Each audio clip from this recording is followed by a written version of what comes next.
Movie start होती है और हम हमारे मेन कैरेक्टर फ्लेचर को न्यूज़पेपर से कुछ लड़कियों के कटआउट्स निकालते हुए देखते हैं। इसके पीछे का रीजन हमें जल्दी पता चलेगा। उसके घर में भी बहुत सारे कटआउट्स लगे हुए थे। नेक्स्ट सीन में हमारी और एक मेन कैरेक्टर रोजलिन हमें दिखती है। वो एक एली में अपनी कार को पार्क करती है। वो हमसे कह रही थी कि पहले वो भी प्यार पर बहुत बिलीव करती थी, पर जब उसे प्यार हुआ तो उससे वो मैजिक चला गया। जैसा उसने एक्सपेक्ट किया था वैसा वो था नहीं। उसके बाद से उसने प्यार पर बिलीव करना छोड़ दिया है। एली से गुजरते वक्त एक आदमी रोजलिन का पीछा करने लगता है। पीछा करते करते उसे जबरदस्ती करने लग गया। रोजलिन उसे थोड़ा सा हर्ट कर देती है। रोजलिन उस पर पेपर स्प्रे मार देती है।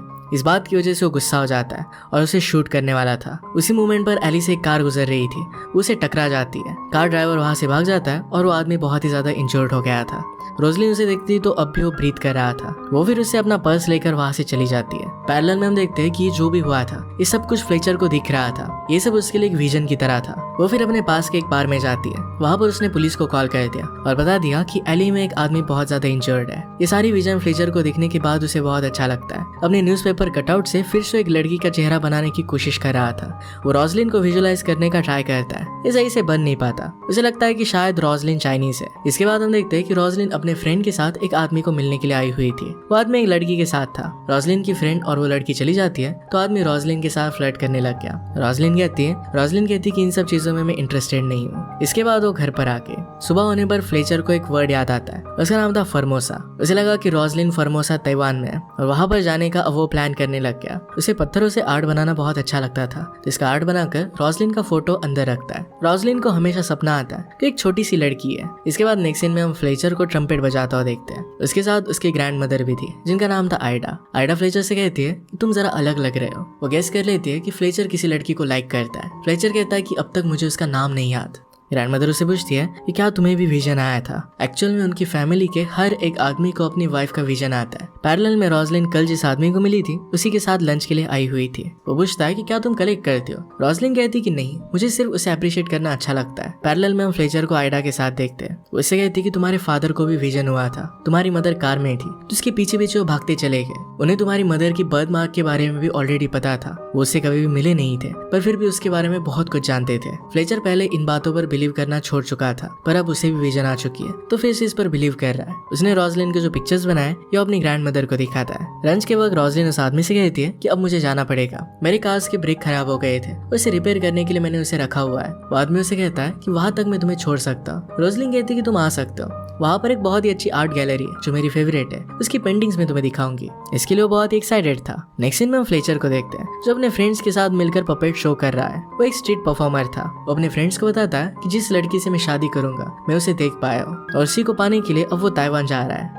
नेक्स्ट सीन में रोजलिन और वो आदमी दोनों आर्ट गैलरी में आए। वो पेंटिंग देखकर कहता है कि मैं तुम्हें गिफ्ट देना चाहता हूँ। रोजलिन कहती है कि तुम्हें नहीं कर सकते, ये बहुत ही एक्सपेंसिव है, मैं तुम्हें गिफ्ट करने नहीं दे सकती। वो कहता है कि मैं खुद तुम्हें ऑफर करना चाहता हूँ। ये पेंटिंग जो $14,000 की थी ये वो बाय कर लेता है। गिफ्ट देने के बाद नेक्स्ट सीन में रोजलिन किसी और के साथ थी। ये वही आदमी था जो आर्ट गैलरी में उन्हें पेंटिंग दिखा रहा था। ये $14,000 वो रोजलिन को दे देता है। इसका मतलब है जो भी आज उस आदमी के साथ रोजलिन ने किया था ये सब कुछ प्लान था। वैसे ही अमीर आदमियों को ढूंढती है और उन्हें वो कॉन करती है। रोजलिन का फ्रेंड भी उसमें इंटरेस्टेड था पर रोजलिन उसे मना कर देती है, प्रोफेशन को अलग रखती है। फ्रेंड फिर दूसरी लड़की के पीछे चला जाता है। रात में रोजलिन और उसकी फ्रेंड ये दोनों फोन पर बात कर रहे थे। रोजलिन बहुत सैड थी कि पैसों के लिए उसे ऐसे काम करने पड़ते हैं, लोगों की फीलिंग्स के साथ खेलना पड़ता है। उसकी फ्रेंड उसे समझाती है कि प्यार व्यार ऐसी कोई चीज नहीं होती, लोग सिर्फ शादी पैसे या फिर कंपैटिबिलिटी या फिर बच्चे पैदा करने के लिए करते हैं।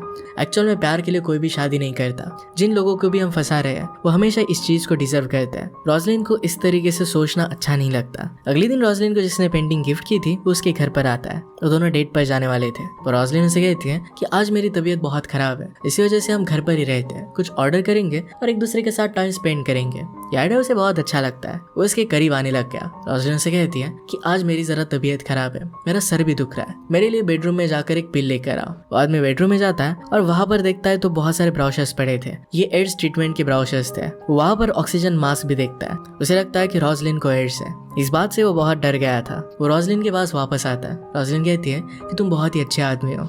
मुझे कभी भी नहीं लगा था कि कोई मेरे लिए इतना केयर कर सकता है, और वो खुद उसके पास आ रही थी। वो फिर बहुत डर गया, कहता है कि मुझे एक मैसेज चेक करना है। वो अपने फ्रेंड के साथ बात करने का प्रिटेंड करता है। उसने रोजलिन से कहा कि मेरे घर पर आग लग गई है, मुझे जल्दी से यहाँ से जाना पड़ेगा। इस तरीके से रोजलिन हमेशा लोगों को ट्रिक करती है ताकि वो खुद ही उसकी लाइफ से चले जाए और कोई भी कॉम्प्लिकेशंस ना हो। इसके बाद अब रोजलिन और उसकी फ्रेंड और एक नए आदमी को कॉन करने का प्लान बनाने लग जाती है। फ्रेंड उसे कहती है कि मैं एक टेक्सास के आदमी को जानती हूँ, कुछ दिनों के लिए यहाँ पर वो आया हुआ है, उसकी ऑयल मिल्स है और वो बहुत ही रिच है, उसके साथ तुम्हें डेट पर जाना है। इसके लिए उसे अच्छे क्लोथ्स वगैरह देकर वो रेडी करती है। इसके लिए अच्छे अच्छे क्लोथ्स भी बाय करते हैं। रात में रोजलिन को सपना आता है कि बचपन में किसी लड़के के साथ वो खेल रही है, तभी वो खेलते खेलते नीचे गिर जाती है। उसकी नी पर चोट आके वो लड़का अपने शर्ट से इस चोट को पोंछता है। इस सपने से फिर वो उठ जाती है। फ्लेचर ताइवान जाने के लिए रेडी था। वहाँ एयरपोर्ट पर एक लेडी के मैगजीन में वो फॉर्मोसा नाम का एक कैफे दिखता है। इसी वर्ड को उसने ताइवान के पास देखा हुआ था। उसे रियलाइज होता है कि इसी कैफे को उसने अपने विजन में देखा था और उसके सामने आ गया। वहाँ पर उस कैफे में रोजलिन जिस आदमी से मिलने वाली थी वो वहाँ पर आता है। फ्लेचर और वो आदमी दोनों टेक्सास से थे,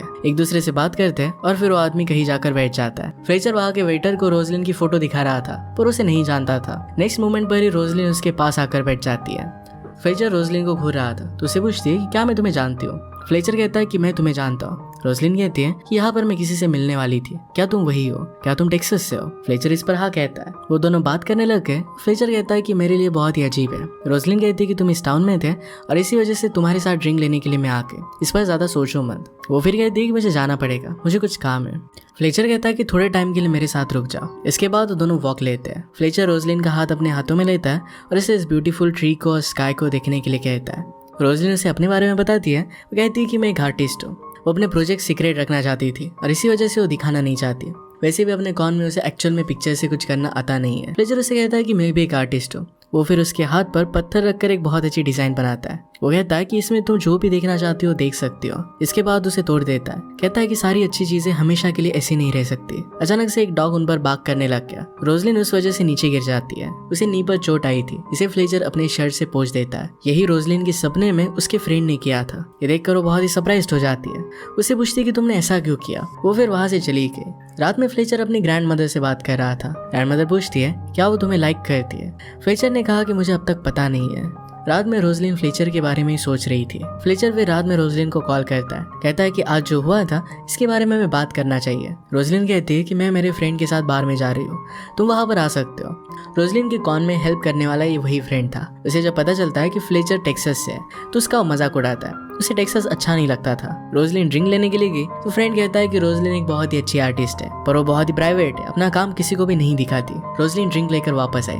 कहती कि कोई भी मेटियर कभी भी यहाँ पर आ सकता है और सब कुछ तबाह कर सकता है, तो हमें आज रात एंजॉय करना चाहिए। फ्लेचर कहता है कि इन सब चीजों से मैं डरता नहीं, अगर तुम्हारे साथ मरना हो तो इसके लिए भी मैं रेडी हूँ। रोजलिन का फ्रेंड फिर से टेक्सास के बारे में मजाक उड़ाता है। फ्लेचर इस बात से गुस्सा होकर उसे धमका कर वहां से जाने लगता है। रोजलिन कहती कि मुझे घर छोड़ दो। घर आने के बाद रोजलिन की पिक्चर्स वो देखने लग गया। वो दोनों आर्ट के बारे में बात करते हैं, किस तरीके से आर्ट में ब्यूटी को रिप्रेजेंट करना चाहिए। रोजलिन कहती है कि आर्ट वर्ल्ड में ये सब बातें बहुत पुरानी हो चुकी है। फ्लेचर कहता है कि बेसिक चीजें तो सेम ही रहती है, जैसे एक दूसरे के साथ फ्लर्ट करना। फ्लेचर आसपास सारी चीजें देख रहा था। रोजलिन फिर प्रोजेक्टर से उसे अपनी पिक्चर्स दिखाती है। इसका लाइट फ्लेचर रोजलिन पर लगाता है। अपने कपड़े निकालने लग गए। इसके बाद वो दोनों करीब आ जाते हैं। वो दोनों इंटीमेट होने वाले थे पर फ्लेचर इसके लिए मना कर देता है। इसके बाद उसकी नी पर जो चोट लगी थी इसे किस कहता है और फिर वहां से चला गया। रात में रोजलिन को फिर से सपना आता है कि वो छोटी है। उसे बहुत ही पीसफुल महसूस होता है। अगले दिन वो अपने फ्रेंड से बात करती है। कहती है कि मैंने सब कुछ गड़बड़ कर दी, अपने कैरेक्टर से मैं बाहर आ गई थी। फ्रेंड कहती कि सब कुछ ठीक हो जाएगा। रोजलिन अपने आप पर ही गुस्सा थी। कहती कि फ्लेचर को तो मैं फंसा कर ही रहूंगी। नेक्स्ट टाइम जब वो दोनों मिले तो एक दूसरे को किस कर रहे थे। फ्लेचर उसे कहता है कि मैं तुम्हें टेक्सास लेकर जाना चाहता हूँ, 1 आवर में फ्लाइट है, लंच तक हम वहां पर पहुंच जाएंगे। रोजलिन इसके लिए मना करती है और नेक्स्ट सीन में वो दोनों टेक्सास में थे। फ्लेचर उसे अपने घर पर लेकर आया। फ्लेचर ने अपने वॉल्स पर जो भी आर्ट बनाया था ये सब कुछ रोजलिन नोटिस करती है। इसके बाद सोने के लिए उसे वो अपना बेडरूम देता है। रोजलिन उसे पूछती है कि तुम्हारा प्लान क्या है, क्या तुम मुझे सिड्यूस करना चाहते हो। फ्लेचर कहता है कि अल्टीमेटली तो मैं वही करना चाहता हूँ पर अब तुम्हें रेस्ट लेना चाहिए। उसके करीब आ गया, उसके दिल पर हाथ रखता है और कहता है कि बहुत ही वंडरफुल है। उसे किस कर वहां से चला जाता है। थोड़ी देर में फ्लेचर का फ्रेंड उसे मिलने के लिए आया। अर्जेंटली उन्हें एक शो करना था, इसके लिए उसे ले जाना चाहता था। रोजलिन भी अपनी नींद से उठ जाती है। फ्लेचर उसे कहता है तुम्हें मेरे साथ आना चाहिए। बाहर आने के बाद फ्लेचर अपने फ्रेंड से रोजलिन को इंट्रोड्यूस करता है। फ्रेंड उसे देखकर बहुत ही सरप्राइज था। उसे लग रहा था कि रोजलिन चाइनीज है पर वो रियलाइज करता है कि वो चाइनीज नहीं है। रोजलिन की ब्यूटी से फ्रेंड भी बहुत सरप्राइज था। इसके बाद वो सब लोग एक पपेट शो के लिए जाते हैं। एक छोटी लड़की का बर्थडे था, वो अपने बेड से उठ नहीं सकती थी, उसके लिए वो शो करता है। लड़की के पेरेंट्स को लड़की को खुश देखकर बहुत अच्छा लगता है। सब लोग जा रहे थे तो लड़की की मदर रोजलिन के पास आती है। वो कहता है कि तुम्हारा बॉयफ्रेंड बहुत अच्छा है, तुम बहुत लकी हो। घर जाते हो रोजलिन उससे कहती है तुम यहाँ पर बहुत फिट होते हो, यहाँ के लोगों के साथ तुम्हारी बॉन्डिंग बहुत अच्छी है।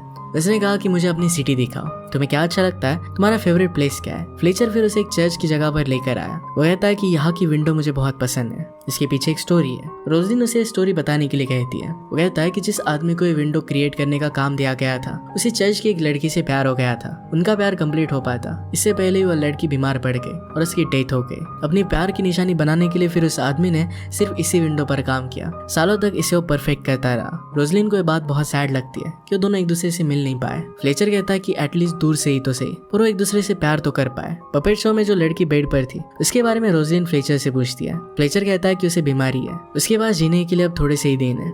रोजलिन को इसके लिए बहुत बुरा लगता है। फ्लेचर उससे पूछता है कि अगर तुम्हारी डेथ हो रही होगी तो तुम किसे किस करना चाहोगी। रोजलिन कहती है कि शायद किसी को भी नहीं, पर वो कहती है कि मैं उस लड़की को किस देना चाहती हूँ। मैं उसे बताना चाहती हूँ कि बड़ा होना किस तरीके से होता है, लाइफ की रियलिटी क्या होती है। रात में रोजलिन को नींद नहीं आ रही थी तो फ्लेचर के पास आकर वो सो गई। अगले दिन फ्लेचर उसे कहता है कि मैं तुम्हें कुछ बताना चाहता हूँ। उसे अपनी फैमिली की हिस्ट्री के बारे में बताता है। कहता है कि किस तरीके से हम आदमियों को जिन लड़कियों से वो प्यार करते हैं, जिनके साथ उनकी शादी होने वाली है, उसके सपने आते हैं। रोजलिन को इस पर बिलीव नहीं हो रहा था। तभी वहां पर ड्रिंक्स लेकर एक आदमी आता है। आज फ्लेचर ने सब लोगों से रोजलिन को मिलवाने के लिए पार्टी रखी थी। पार्टी में सब लोगों को उसे इंट्रोड्यूस करता है। यहाँ पर फ्लेचर की ग्रैंड मदर आइडा भी आ जाती है। रोजलिन को देखकर उसे बहुत अच्छा लगता है। वो फिर उनके लिए ट्रम्पेट बजाती है। इसके बाद सब लोग फ्लेचर को परफॉर्म करने के लिए बुलाते हैं। सब लोग म्यूजिक बजाते हैं और अपने पपेट से वो परफॉर्म करता है। पार्टी में कुछ लड़के आकर रोजलिन से बात करने लग गए। कहती है फ्लेचर बहुत अमेजिंग है। यहाँ पर जो भी टूरिस्ट आते हैं ये फ्लेचर का शो देखने के लिए तो आते ही है। रोजलिन को अब रियलाइज हुआ कि फ्लेचर गरीब है। उसे लग रहा था किसी ऑयल मिल के ओनर को फंसा रही है, पर एक्चुअल में रियलिटी कुछ अलग थी। वो फिर जल्दी से वहां से आकर घर में बैठ जाती है। उसके पीछे आइडा आ गई। आइडा कहती है कि मैं समझ सकती हूँ कि सब लोगों से इस तरीके से मिलना जरा ओवरवेलमिंग हो सकता है। मेरे साथ भी कुछ ऐसा ही हुआ था। पहले तो बहुत ही अलग लगता है, पर बाद में तुम्हें आदत हो जाएगी। यहाँ पर आइडा ने पत्थर से आर्ट बनाया हुआ था। इसके बारे में रोजलिन उससे पूछती है कि इसका पर्पस क्या है। आइडा ने कहा कि वर्ल्ड वॉर के बाद में मेरी छोटी बेटी को मैंने लॉस्ट कर दिया था, उसी को याद करने के लिए मैंने ये बनाया हुआ था। इसके बाद उसे वो घर में लेकर जाती है। फ्लेचर की सारी फोटोज दिखाती है। उसे अपनी लव स्टोरी के बारे में बता रही थी। रोजलिन को परेशान देखती है और कहती है कि तुम जैसा ब्यूटीफुल और इंटेलिजेंट हो ना, ये कर्स है। शायद तुमने प्यार पर बिलीव करना छोड़ दिया है, पर एक्चुअल में बहुत गलत है। हमेशा कोई ना कोई तो होता है जो तुम्हारी लाइफ के लिए बहुत परफेक्ट है। तुम्हें कभी भी इस तरीके से प्यार पर गिव अप नहीं करना चाहिए। रोजलिन इस बात से डिस्टर्ब हो जाती है और वहां से वो जाने का डिसाइड कर लेती है। फ्लेचर उसे रोकने के लिए आया। रोजलिन कहती है तुम मेरे बारे में कुछ भी जानते नहीं, फिर भी बहुत कुछ चीजें कर रहे हो, ये सब सही नहीं है। वो कहती है कि मैं विजन वगैरह इन सब चीजों पर बिलीव नहीं करती। फ्लेचर कहता है कि लास्ट फ्राइडे को एक आदमी ने तुम पर हमला किया था, इसके बारे में मुझे पता नहीं होना चाहिए, पर ये सब मैंने विजन पर देखा था। रोजलिन इस बात से सरप्राइज हो गई, फिर भी वो वहां से जाने लग गई। वो जाते हुए फ्लेचर से कहती है कि जो तुम मुझे समझते हो वैसी मैं नहीं हूँ। फ्लेचर कहता है कि तुम अपने आप से झूठ कह रही हो, मुझे तुम्हें अच्छाई नजर आती है, तुम पर बिलीव करता हो, तुम सब कुछ अच्छा कर सकती हो। वो फिर भी जा रही थी तो फ्लेचर कहता है कि जो आदमी तुम्हें हमेशा प्यार करेगा वो मैं ही हूँ। तुम्हें पता है कि तुम भी मुझसे प्यार करती हो, बस सिर्फ तुम एक बहुत बड़ी कावर्ड हो। रोजलिन फिर उसे सब कुछ सच सच बता देती है कि इस तरीके से उसे लग रहा था कि उसके पास बहुत सारे पैसे हैं और इसी वजह से उसे फंसाने के लिए वो यहाँ पर आई थी। इसके बाद उसकी कार लेकर वहां से चली जाती है। रोजलिन फिर अपने घर पर आई। वो फ्लेचर को बहुत मिस करती है। फिर से अपने काम में वो लग गई थी। एक मिलीनियर के साथ थी। उसके साथ ड्राइव करते हुए एक शॉप में उसे ट्रम्पेट दिखता है। उसे फ्लेचर की याद आ जाती है। उसी वक्त गाड़ी से उतर गई और डायरेक्टली फ्लेचर के पास आ गई। फ्लेचर सो रहा था तो उसके फोरहेड पर किस करती है। फ्लेचर के सामने बैठकर उसे वो ड्रॉ करती है। ये ड्राइंग उसके पास छोड़कर बाहर ट्रीज में जाकर वो सो गई और फ्लेचर के साथ जीने का उसने डिसाइड कर लिया था। फ्लेचर नींद से जगा और उसके चेहरे पर स्माइल थी तो समझ गया था कि रोजलिन वापस आ गई है। इसके बाद हम दोनों को साथ में देखते हैं। एक दूसरे के साथ तो बहुत खुश थे। इसी के साथ ही मूवी एंड हो जाती है। अगर आपको एक्सप्लेनेशन अच्छा लगता है तो इसे लाइक और कमेंट जरूर कर दीजिएगा। बहुत सारी मूवीज लेकर आते रहता हूँ तो प्लीज चैनल को सब्सक्राइब कर दीजिए और बेल नोटिफिकेशन आइकन दबाना मत भूलिएगा। हम फिर से मिलेंगे और एक नए के साथ। तब तक के लिए थैंक यू और आप अपने आप का ख्याल रखिए।